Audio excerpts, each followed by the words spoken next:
Sailing around the world really is about seeing absolutely stunning beaches and beautiful locations, exploring other cultures, seeing historical places that are absolutely magnificent, and being able to share some of this with family when they fly in to visit. But leaving your land-based life behind is not easy, and some people only dream about doing it. What does it really take to organize to take off and go sailing for an extended period of time? We've done it before, then returned to our jobs, and now we've done it again. Here are some of our tips on how to leave your land-based life and take off and follow your dream to go sailing.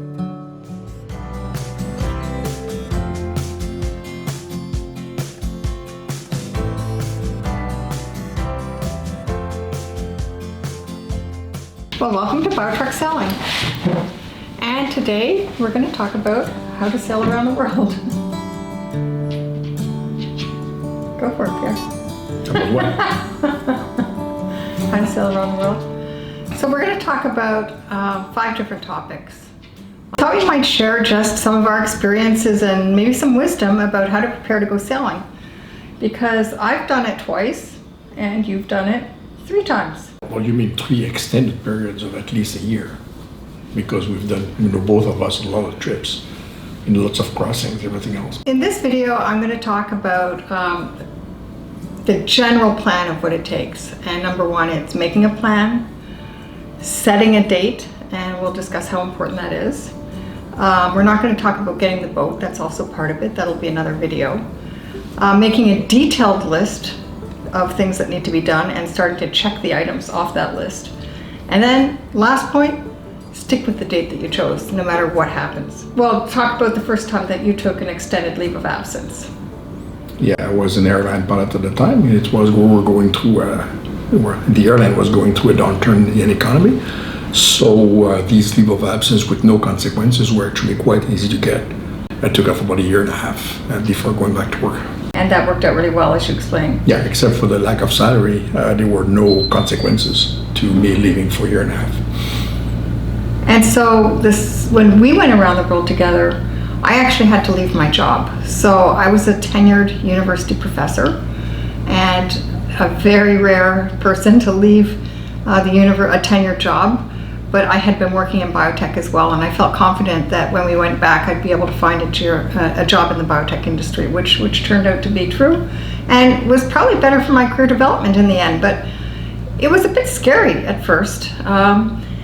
And sometimes as you come closer to the date, these decisions make themselves, because there were things that were happening in my job that made me happier to make that decision. So it just kind of made it easy to say, I'm just going to step out for a while. But it's not always easy. Maybe it'd be a good time. I understand that some of the viewers have asked about Lisa's credentials, as she always speaks about mine, but we never cover hers. So Lisa is a neuroscientist, so with everything that entails as a university professor in neuroscience and running a big lab. And after I met her, decided to pursue some of the science she had developed in her lab at the university into a biotech company that we ran in Canada for several years. Next on the list, and probably most important, is to set a date.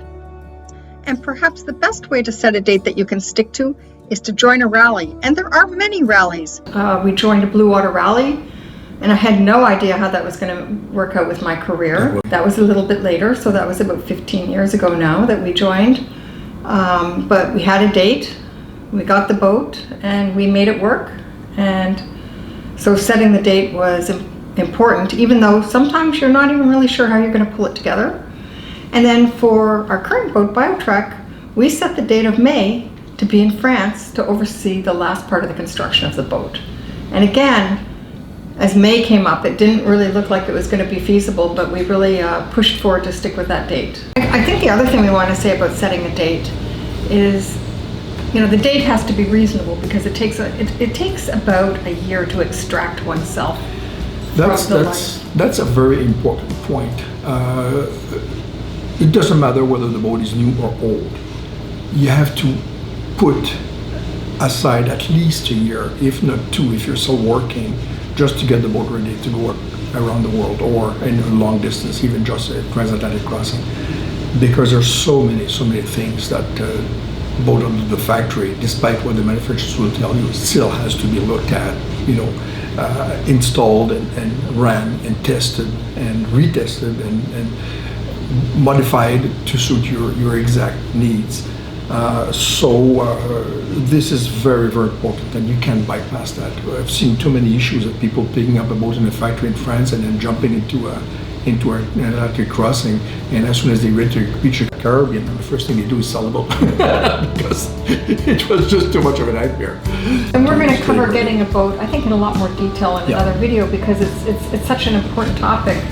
And well, we've done it like quite a number of times. So we've had boats that didn't go across oceans, but just using for coastal cruising, and so it's a big topic. So make a general plan. Where do you want to go? How long do you want to go for? So that would be the general plan. Setting a date and how important that is. And then making a list. Well, what's on that list? So there's lots of things on that list. What do you do with your house? Well, we've done, I guess each time we sold the house. Number one, it's easier not to have a house where you have to mow the grass or have someone do it for you. And we have kept a residence but downsized into an apartment. So the first time we sold a 5-bedroom house and went into a 3-bedroom apartment because of the kids. And we actually rented it out as well in between on VRBO. So that worked out super well. And then for our bow trek, we had the house for sale. Our date was set. We were to be in France May 1st. House wasn't sold. A week before, we started putting plans in place. We had put everything in storage, had the house staged so it could be sold while we were away. And we got it sold. Just luck. But we were going to leave anyways, even if it wasn't sold. Well, we dropped the price a bit, to get the sale, because just keeping a house alive, if you're not in it, especially a house, especially when you've got to heat it in the winter. Insurance, heat, and everything else, it just really adds up quickly. So it's worth looking into just selling it even at a bit of a discount, so that you don't have that drain on you during the whole trip, and you don't have the monetary drain, and also the nightmares of having that liability. Everything relates first to the date, a date which is realistic, but the sooner the better, because too many people just speak about going around the world, speak about crossing the Atlantic, speak about the whole slew of very large plans, and they never get to do them, and it's very, very sad. So on the list, we have a number of different things besides home and insurance. What are you going to do with all your stuff? Okay, so you downsize into an apartment, you put it all in storage. Well, we've done that, but in the end, it often ends up getting given away or thrown out. So my advice would be to reduce. And we move around a lot, so we probably don't have quite as much stuff as some people do. A friend of mine once said, if you haven't worn it in 2 years, throw it out, meaning give it away for clothes. I do think it is important to reduce, and on a boat you certainly have to reduce. You don't need a lot of shoes on the boat. If you're going to sail in the tropics, you're probably going to wear flip-flops all the time. I guess next on the list is family. So Pierre and I are divorced and remarried. So in some respects it made it a little more difficult to arrange with the kids than just going off and homeschooling the kids because of the back and forth. So we'll talk about what you did during the America 500. Yeah, in which case my daughter, 10 years old, came and joined us for the summer in Europe. And so we did a little bit of schooling on the boat, but she went back in the fall to her normal school. So it wasn't too drastic. My kid, because we joined the Blue Water Rally, that was part of setting the date, we knew where we were going to be on certain dates. And so we had arranged to fly them in advance. And my daughter came for a couple months and was able to have her friends at school send homework. She actually came with a friend, and that worked really super well. And they did Panama to Galapagos with us. And then the kids came in Thailand over Christmas, and my son stayed longer because he had a month off school at that point, and he could do the sail to Sri Lanka with us. We had the kids in Fiji also. What kid doesn't want to go on an airplane by themselves and go to some exotic location? Yes. Managing money is important also. So Credit cards with no foreign fees. Sounds simple, but do plan it in advance. You need to get local currencies as well. So sometimes a bank machine will eat your debit card. So we have at least a couple debit cards. So if we get in that situation, we can still get some local cash. So you've got to be kind of planning for those eventualities. And American cash is pretty much accepted around the world. So keeping some American cash, and we keep some euros as well. Oh, the other topic that we still have trouble figuring out is what to do with mail. So when we went around the world with the Blue Water Rally, we had a friend who was going to our apartment, collecting the mail, scanning what looked important, and sending it to us. We don't get our mail forwarded, and right now we actually have someone who will come to the apartment, pick up the mail, and if it looks important, we'll take a picture and send it by text.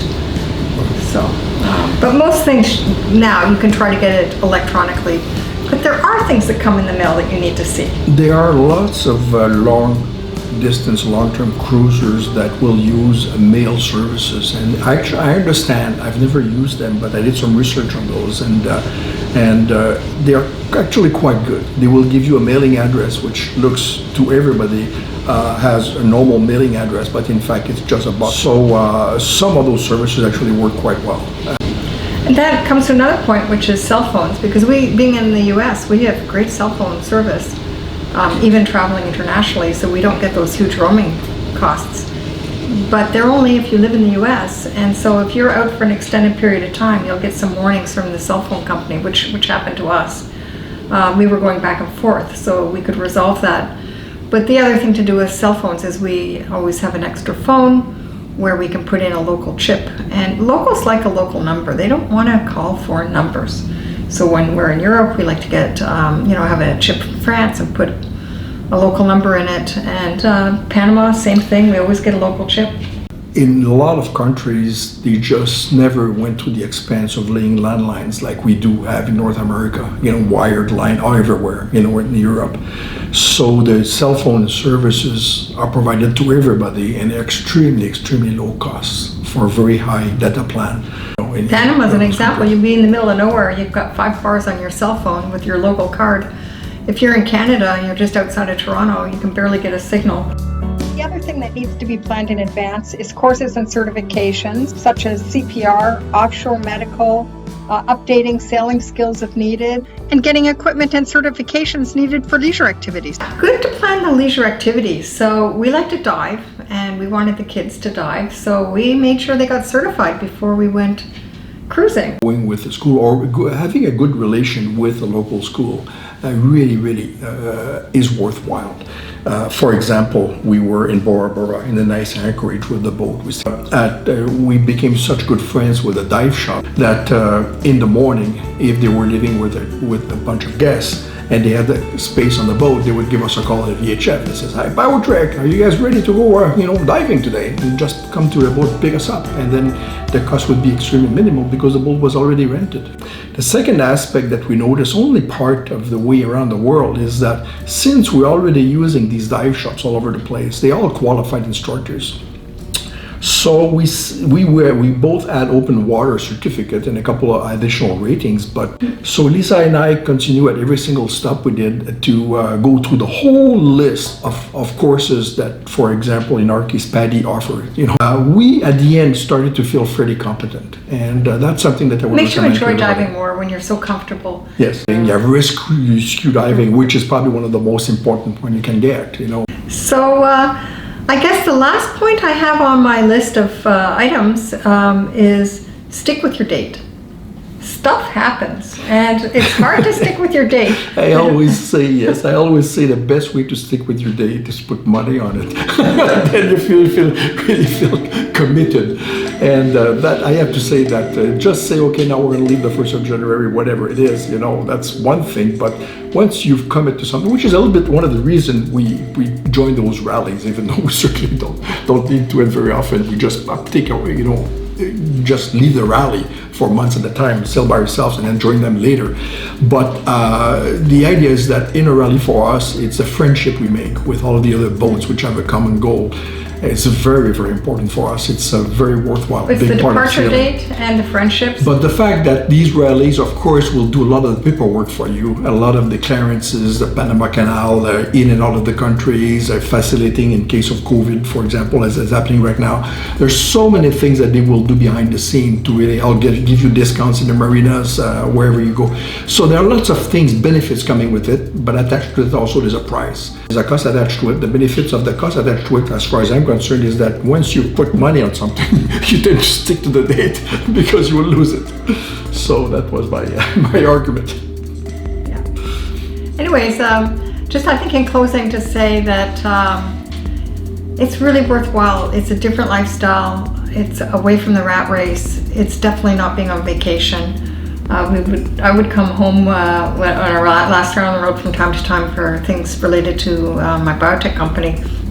And people would say, how's your vacation going? And that would drive me crazy because it's not a vacation. You're working all the time, whether you're planning a route, looking at weather, working on the boat. It's provisioning, lots of things to do. It's a very active lifestyle.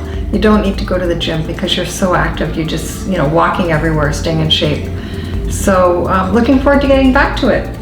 And this time we're going to do the round the world, but a little bit more slowly and go back to all the places that we really, really loved, and look forward to sharing those videos with you.